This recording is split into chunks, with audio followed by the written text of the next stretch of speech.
Hello everyone. In this module of Principles and Practices of Management, we would be discussing leadership.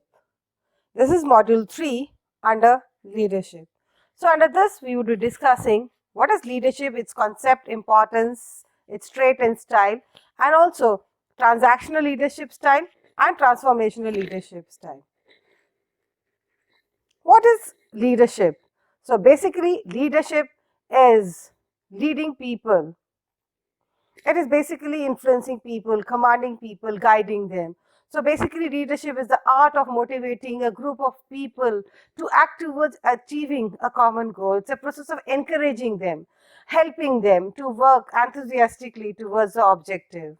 So the definition of the leadership says it is a process of social influence in which one person can enlist the aid and support of others in the accomplishment of a common goal. What is the basic difference between a leader and a manager? It says a leader says do the right things, whereas a manager says do things right. Leader focuses on people, inspires, asks them what, why, innovativeness he discovers, he outcomes the orientation, he shows the direction, he's a charismatic, he's basically a transformational leader, whereas a manager is he just focuses on things, controls, asks how, when, administrator, plans, budget, and he's basically a transactional leader. Let's start with leadership. It says it is basically the art of motivating a group of people to act towards achieving a common goal. So the essence of leadership says leadership refers to the ability of one individual to influence others. It influences is exercised to exchange the behavior of others. Change the behavior is caused with the objective of uh, achieving a shared goal. A person influencing others, that is the leader, possesses a set of qualities or characteristics with which he or she influences others. So leadership is a basically a group phenomenon. It involves interaction between two or more people. So the traits of the leader are is that he has to motivate, he has to be a coach, inspire, teach, teamwork, vision, lead by example, and mentor. Basically, the styles of the leadership are autocratic, democratic, laissez-faire, bureaucratic, charismatic, task-oriented, transformational, transactional. To start with the first, that is the autocratic leader. He says he is the one who makes decisions without reference to anyone else. So the team agreement is not needed. There is a demotivation. There is alienation of the staff as they cannot question decisions and give suggestions. So it is valuable when the quick decision are needed and high level of management control are needed, like in a military or a manufacturing. Whereas the second type is the democratic or the participative, which says it encourages decision making from different perspectives, and there is a team agreement is needed. It helps motivation, involvement, improving sharing of ideas and experience businesses, and but it can delay decision making as it is time consuming. It needs knowledgeable and skillful team members. Let us talk about the third leadership style, which is bureaucratic. Means leaders follow rules and procedures without any deviations. They act as enforcers rather than leaders. This style does not work in organizations that require staff to be creative, innovative, flexible. Plus, this style produces cultures of resentment. So, it is suitable for work involving high level of health and related to health, safety, security concern. The fourth one is the charismatic leadership style, which says leaders instill inspirations, motivation, excitement, commitment, and stuff, and they adapt using body, verbal languages, etc. So the team can become reliant on one person and collapse if they leave. So it is similar to a transformational leadership style.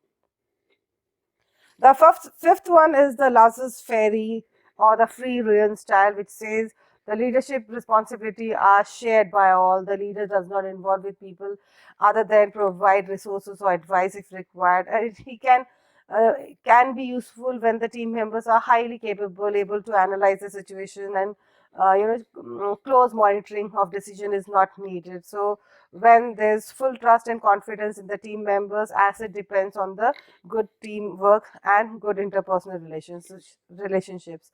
So, but it is not suitable for less experienced employees or poor self-motivated people. So the sixth one is the task-oriented leadership style, which says it focuses on getting the job done. So there is a monitor and organizes people work and put structure, plan, rule, and trust deadline to meet. And leaders work well with staff who can not self-manage their team.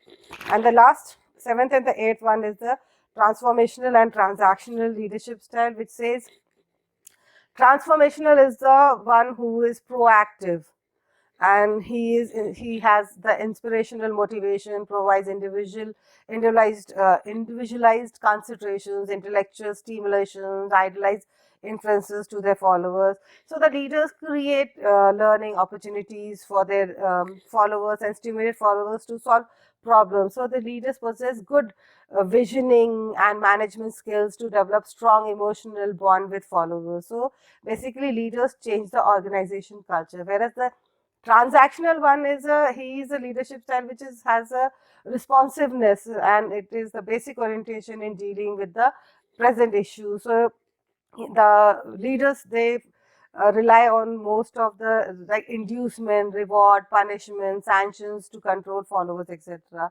So basically the leadership depend on the leader's power to reinforce subordinate for their successful completion of their bargain. So leaders work within the organizational culture as it exists, and transactional leadership, it is in the has four elements, that is the contingent, reward, active management by expectation, passive management by expectation, and laissez-faire. Well, this model has given a detailed explanation of transactional and transformational leadership. If we start with the transactional leadership, it says it is the influence of a leader towards his subordinate using reward and punishment as a form of motivational medium. So the characteristics is basically the contingent reward or the management by exception, that is the active management by exception, passive or laissez-faire. Whereas the transformational leadership style is a style in which the leaders identify the needed change. They create a vision to guide. They change through inspirations, execute the change with the commitment of the members of the group. And the characteristics of transformational leadership is the charisma, inspirations, intellectual stimulations, and individual consideration. So let us come to the transactional and transformational. So what are the practices which are used in transformational leadership? It says it has an implication of a corporate images, or it can be implemented for recruitment, selection, promotion, transfer, or for training and development, or for leadership education, or for job designs and assignments, or for implications of organizational cultures, etc. This is the last slide, which is saying what are the advantages or disadvantages of transformational leadership. Is the advantages are like he has a vision, he has an inspirations, he deals with challenges, there's truth and reality, there is lower employee and customer turnover cost is there. But it has its own disadvantages. That is, there can be a misuse of influences, there can be dependency on the leader, or there can be overemphasis on some individuals, or there can be power manipulations, or there can be like lack of check and balances, etc. This is the last slide showing the difference between the transactional and transformational. As it says, it's a responsive. The transactional is the responsive leaders. They are aware of the links between the efforts and rewards. They use technical knowledge. It is for the short term. It satisfies the immediate need, and there is a limited exchanges there. But whereas the transformational leadership is there, it is a proactive, it motivates and empowers employee to achieve organizational goals or objectives. It searches for adaptiveness to solutions. It works on towards goal. The purpose is creating a larger meaning, and there is unlimited exchanges there.